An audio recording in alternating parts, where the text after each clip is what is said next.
My name is Olivia Berger.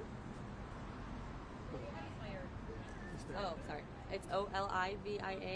Berger is Burger. Tell us, why are you here today? I am here because I'm here defending myself in this case alongside of my co-defendants today at this preliminary hearing. What happened? We have a statement, and that's a pretty general question, so I don't know how to answer what happened. No, what happened today? Today? We'll get to that in the statement. I think I'd rather just give it to Vanessa to take over initially. Introduce yourself. Hi, my name is Vanessa Valdez. That's Valdes. I'd like to read a statement. In the matter of Murray versus Gibbons et al., we maintain our unequivocal stance of innocence against the unfounded accusations of defamation. Our contributions to this case have been transparent and supported by the compelling evidence that reaffirms the truthfulness of our statements. Throughout every stage of this legal process, our cooperation has been complete and in good faith, reflecting our deep respect for the judicial system. We are aware of the plaintiff's request for an extension, a motion we perceive as an attempt to protract these proceedings unnecessarily. Such delays can place an undue burden on all defendants, and we believe it is a tactic that serves to unfairly prolong the resolution of this case. We wish to make it clear that any form of character defamation through malicious slander will not be tolerated. We are steadfast in our efforts to expose fabrications and ensure those who engage in spreading such misinformation are held to account. Our resolve is to defend our good names and to expedite the legal process toward a just and timely conclusion. So, give us a little background as to how did we end up here today? Yeah, so today was our preliminary hearing in case management and also Olivia Berger's motion to quash. The judge ruled in favor of Olivia's motion to quash.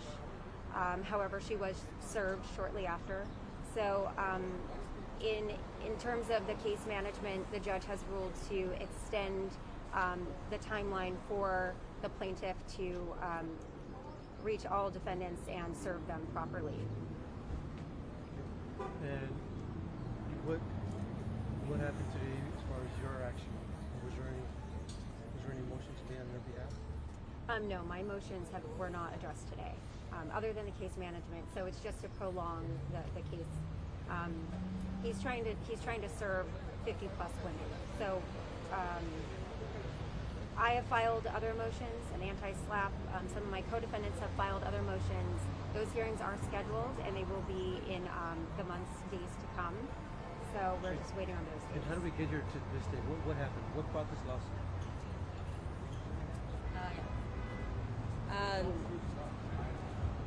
It's okay. I believe that the plaintiff brought forward this lawsuit because he found posts about him online that were not in his favor, as myself and my fellow co-defendants were just speaking their truth, and unfortunately for him, it was, again, not favorable. So he somehow found those comments that we did make. Again, they were factual and they were based in our true experiences. He found those comments and decided to come forth with this lawsuit with his claims of defamation, which we feel are invalid because there is no evidence that we know of that would exist in support of his claims. And how has this impacted you and your friends? It's impacted us in quite a few ways. Obviously, we're here. We have to take time out of our own lives to deal with this. That includes missing work. That includes missing money. We're everyday women. We have jobs. We have lives outside of this.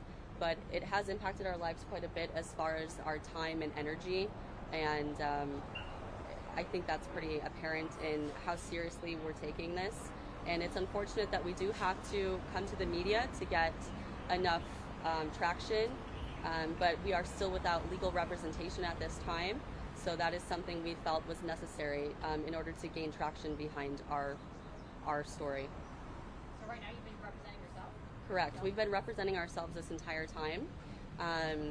We're hope that will change with this new media attention. So, yeah, but as of right now, we are self-represented. So did you guys all go out with this guy? No. So many of the women, I would say the majority, had never even met the plaintiff in person. I was one of the few who did go on one date with him back in 2021. But it is very important to acknowledge that he is including women in this lawsuit that have simply made a passing comment of, oh wow, and not in any, let me go back.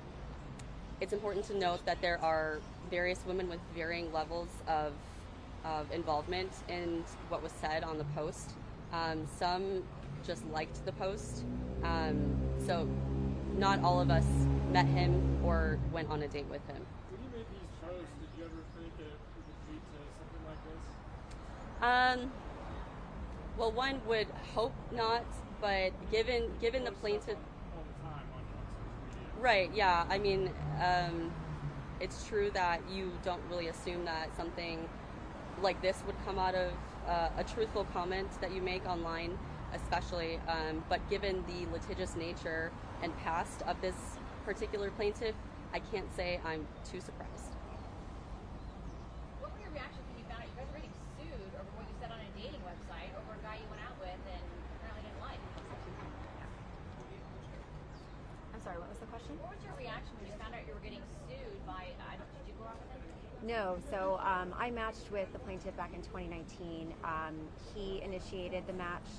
He, right out of the gate, gave me his phone number and said, let's hang.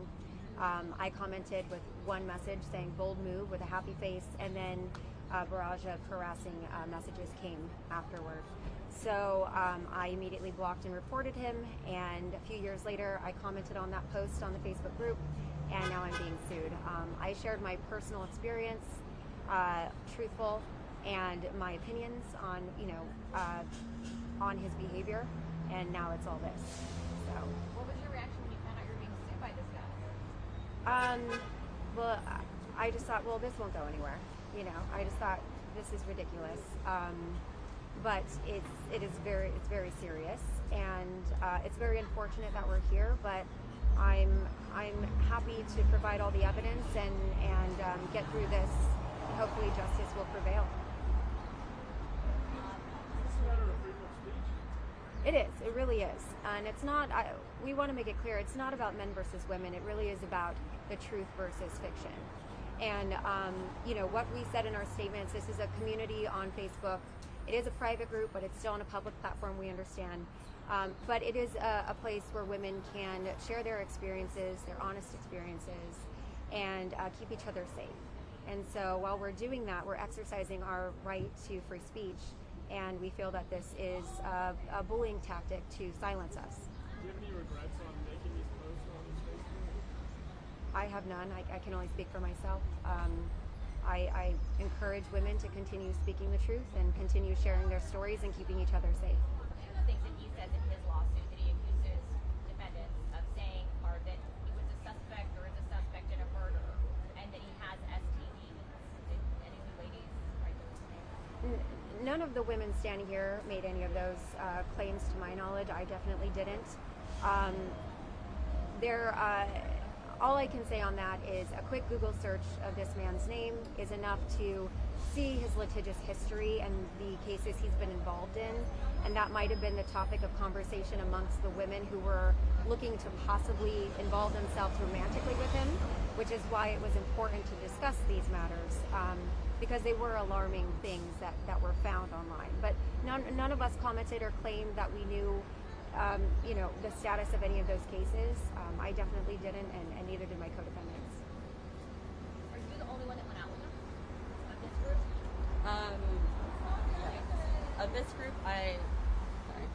Of this group, yes, I am the only one who has met him in person. Out of the whole total list of defendants, I don't believe I am. I also do want to kind of speak about, no, yeah, yeah. So sorry, no, that wasn't So you're the only one that went on at this time. correct. Correct. And what did you say in your post? What happened on that day? So the gist of our date was I quickly saw that he was the type of man who was going to be taking issue with we met at a boutique hotel, and this was in October of 2021 when the LA mask policy was still in effect for indoors. And so he quickly took issue with that.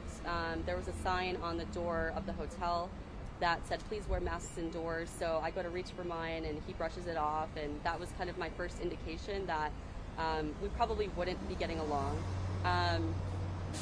And after we sat down, everything kind of quickly unraveled from there. He started,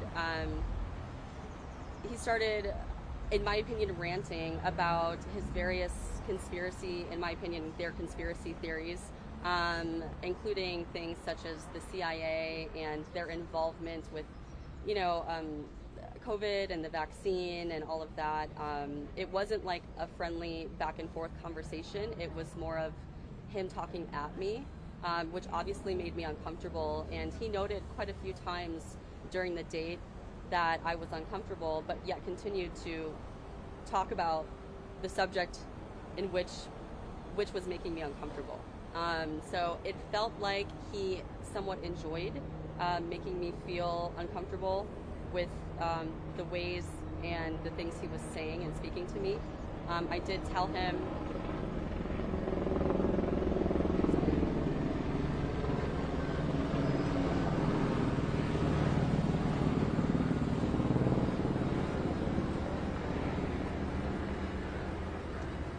tell him that I don't think we're going to be seeing eye to eye on these topics, so we should probably change the subject.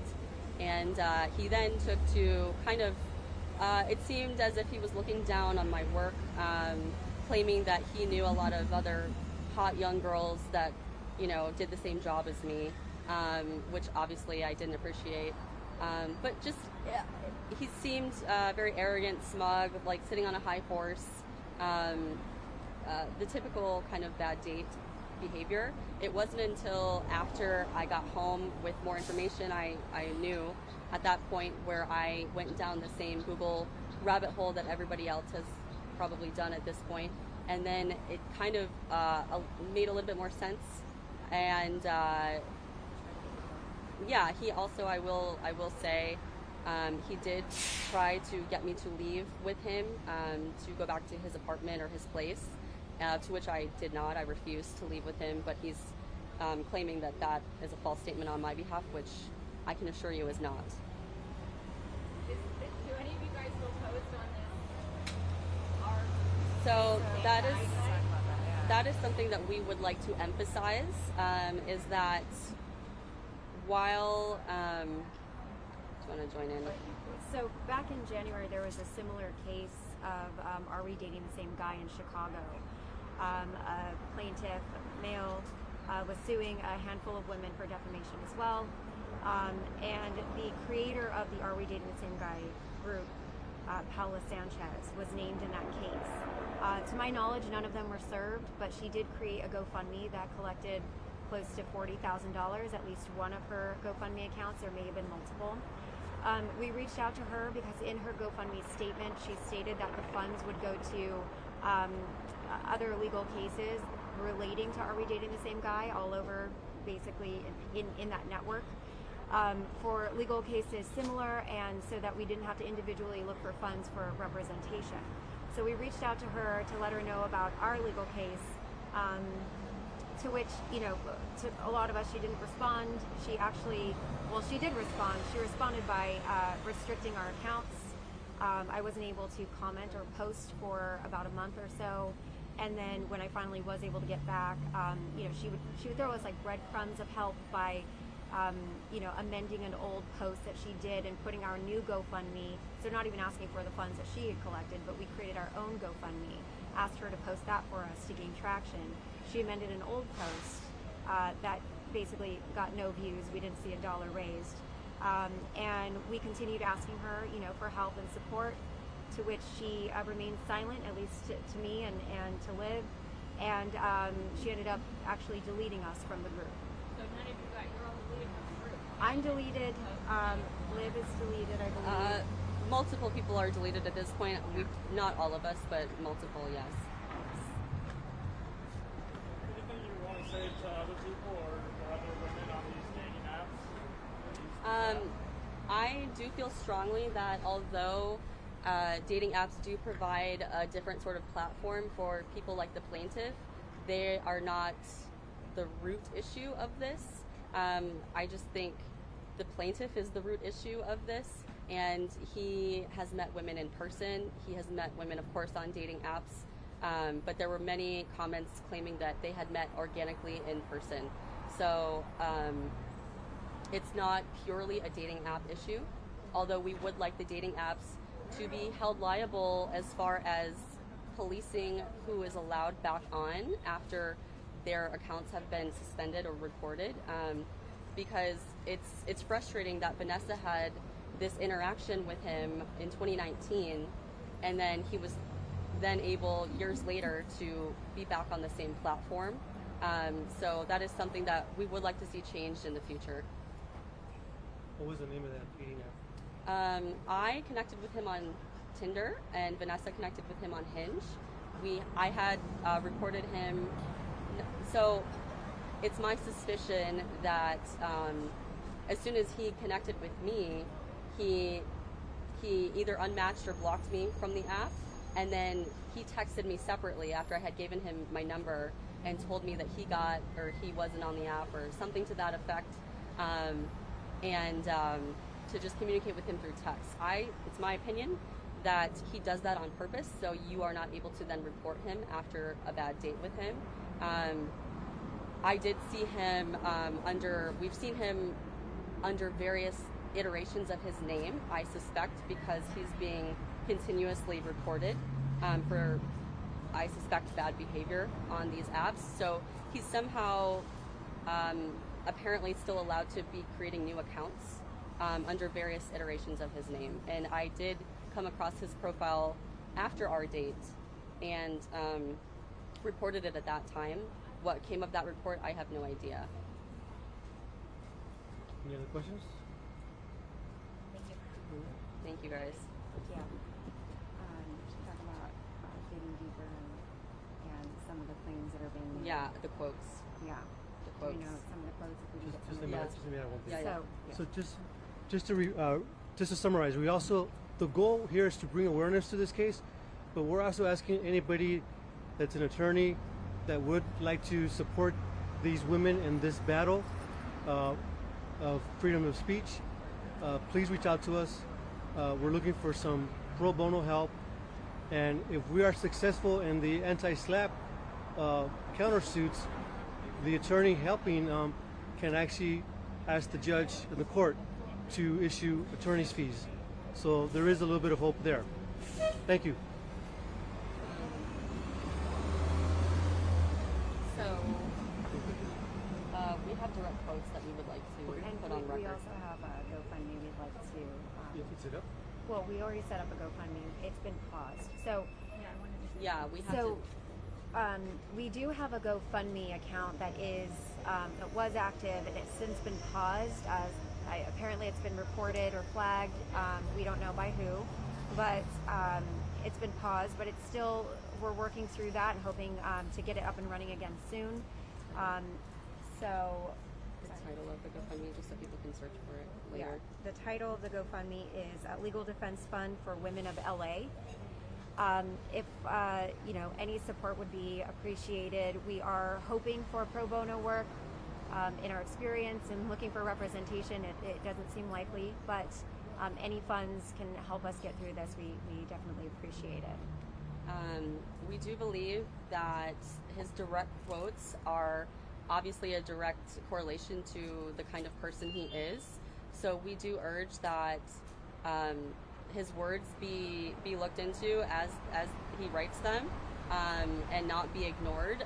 It's frustrating that we've been trying to give this information in various ways for a long time, and it's his direct quotes are not even being recorded. So he has referred to us as criminals quite a few times. In turn, he has, in my opinion, defamed us on public websites.